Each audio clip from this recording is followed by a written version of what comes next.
Assalamualaikum warahmatullahi wabarakatuh. Perkenalkan saya Aris Dayanto dengan NIM C1C0193.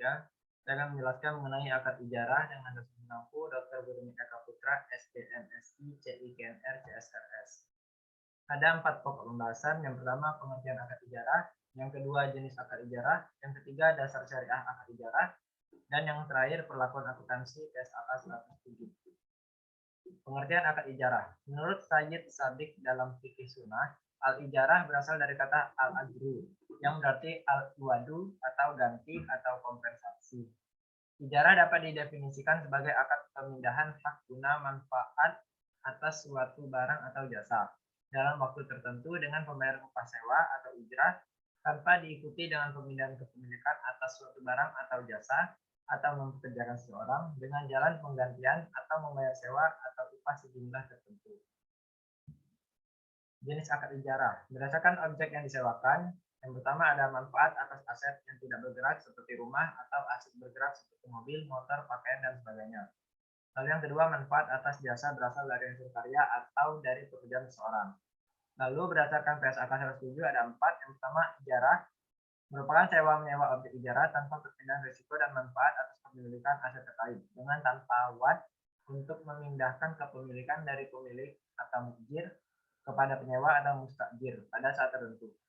Yang kedua, ijarah muntahiyah bin tamlik adalah ijarah dengan wad perpindahan kepemilikan aset yang diarahkan pada saat tertentu. Yang ketiga, jual dan ijarah adalah transaksi menjual aset ijarah kepada pihak lain dan kemudian menyewa kembali aset ijarah yang telah dijual tersebut. Dan yang keempat, ijarah lanjut, menyewakan lebih lanjut kepada pihak lain atas aset yang sebelumnya disewa dari pemilik atau pemberi sewa. Sumber hukum akad ijarah. Yang pertama, Al-Quran. Sebagaimana firman Allah SWT dalam Quran Surah Al-Baqarah ayat 233. Yang artinya, dan jika kamu ingin anaknya disusukan oleh orang lain, maka tidak dosa bagimu apabila kamu memberikan pembayaran menurut yang patut. Bertakwalah kamu kepada Allah dan ketahuilah bahwa Allah Maha Melihat apa yang kamu kerjakan.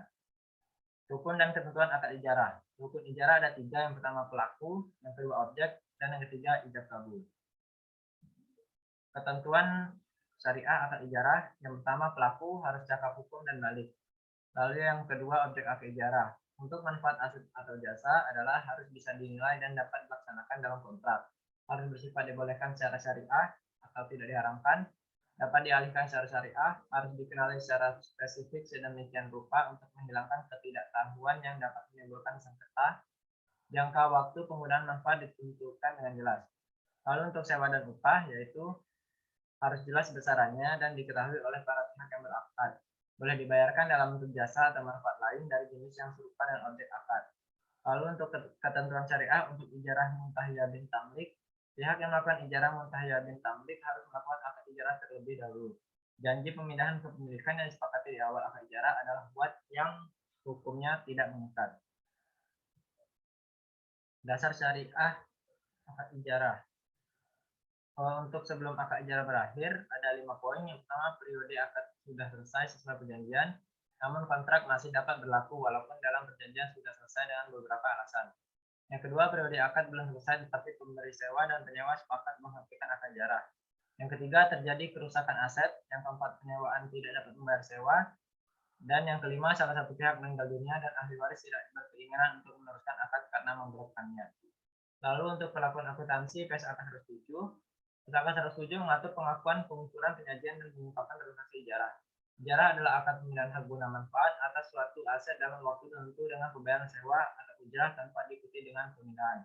Aset ijarah adalah aset baik berwujud maupun tidak berwujud yang atas manfaatnya disewakan. PSAK 107 memberikan pengaturan akuntansi baik dari segi pemilik atau mujir dan penyewa atau mustajir. Pendapatan ijarah disajikan secara neto setelah dikurangi beban yang terkait, misalnya beban penyusutan, beban penyerahan, dan perbaikan, dan sebagainya. Baiklah, sekian yang dapat saya sampaikan. Kurang lebihnya saya mohon maaf. Saya akhiri. Wassalamualaikum warahmatullahi wabarakatuh.